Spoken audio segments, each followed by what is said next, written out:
दुखों का कारण पाप ही नहीं है। आमतौर से दुख को नापसंद किया जाता है। लोग समझते हैं कि पाप के फलस्वरूप अथवा ईश्वरीय कोप के कारण दुख आते हैं, परंतु यह बात पूर्ण रूप से सत्य नहीं है। दुख का एक कारण पाप भी है, यह तो ठीक है, परंतु यह ठीक नहीं है कि समस्त दुख पापों के कारण ही आते हैं।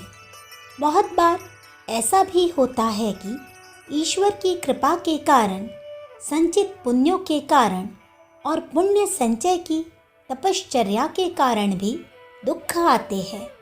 भगवान को किसी प्राणी पर दया करके उसे अपनी शरण में लेना होता है, कल्याण के पथ की ओर ले जाना होता है, तो उसे भव बंधन से, कुप्रवृत्तियों से छुड़ाने के लिए ऐसे दुखदायक अवसर उत्पन्न करते हैं जिनकी ठोकर खाकर मनुष्य अपनी भूल को समझ जाए, निद्रा छोड़कर सावधान हो जाए। सांसारिक मोह, ममता और विषय वासना का चस्का ऐसा लुभावना होता है कि उन्हें साधारण इच्छा होने से छोड़ा नहीं जा सकता।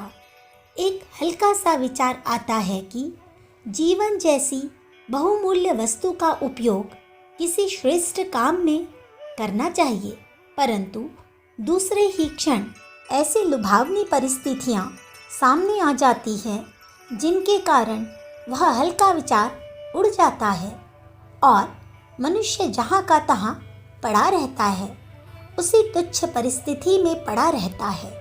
इसी प्रकार के कीचड़ में से निकालने के लिए भगवान अपने भक्त में झटका मारते हैं।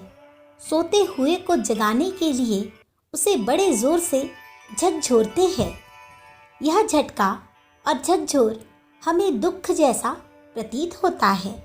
मृत्यु के समीप तक ले जाने वाली बीमारी, परम प्रिय स्वजन की मृत्यु, असाधारण घटना, दुर्घटना, विश्वसनीय मित्रों द्वारा अपमान या विश्वासघात जैसी दिल को चोट पहुंचाने वाली घटनाएं इसलिए आती है कि उनके जबरदस्त फटके के आघात से मनुष्य तिलमिला जाए और सजग होकर अपनी भूल सुधार ले, गलत रास्ते को छोड़कर सही मार्ग पर आ जाए।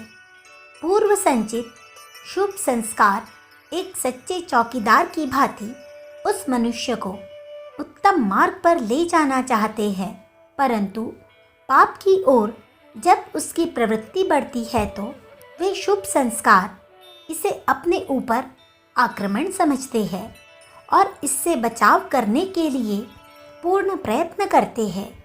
कोई आदमी पाप कर्म करने जाता है, परंतु रास्ते में ऐसा विघ्न उपस्थित हो जाता है जिसके कारण उस कार्य में सफलता नहीं मिलती।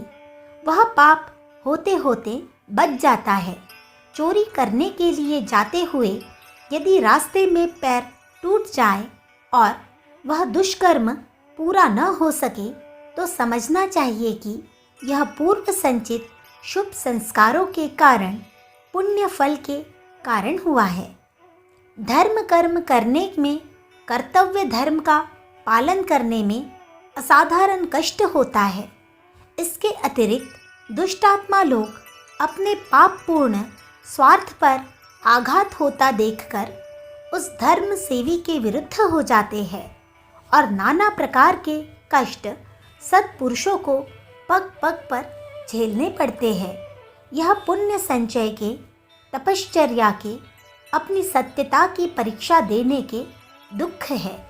निसंदेह कुछ दुख पापों के परिणाम स्वरूप होते हैं, परंतु यह भी निश्चित है कि भगवान की कृपा से, पूर्व संचित शुभ संस्कारों से और धर्म सेवा की तपश्चर्या से भी आते हैं। इसी प्रकार जब अपने ऊपर कोई विपत्ति आवे तो भी यही न सोचना चाहिए कि हम पापी, अभागे या ईश्वर के कोप भोजन है। संभव है वह कष्ट हमारे किसी हित के लिए ही आया हो, जिसे हमारा अल्पज्ञ मस्तिष्क आज ठीक ठीक रूप से न पहचान रहा हो। अखंड ज्योति, नवंबर सन 1944, पृष्ठ संख्या 8। विचार क्रांति दूत YouTube चैनल को सब्सक्राइब करें एवं अगले वीडियोस प्राप्त करने के लिए बेल आइकन दबाएं। धन्यवाद।